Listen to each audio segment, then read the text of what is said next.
আসসালামু আলাইকুম। আপনারা অনেকেই যারা বারান্দায় মশার জন্য নেট লাগাইতে চান গ্রিলে বাহির থেকে, তাইলে কি হবে, এখানে এই যে জামা কাপড় শুকার থেকে শুরু করে বাইরে বাচ্চারা কিছু ফেলে দিতে পারবে না। হ্যাঁ, তো এরকমের যদি আপনারা নেটিং সিস্টেম করাতে চান তাহলে আমাদের সাথে যোগাযোগ করলে আমরা এটা ঠিক আপনার বাসায় গিয়ে লোক পাঠিয়ে সেট আপ করে দিব।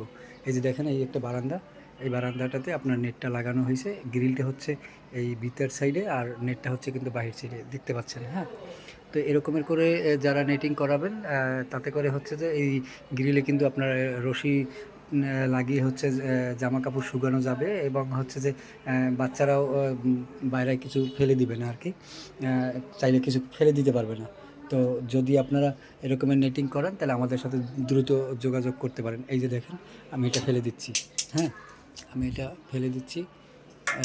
সে কিন্তু যাচ্ছে না, তার কারণ হচ্ছে ভিতরে নেট থাকায় সে বাইরে যাচ্ছে না।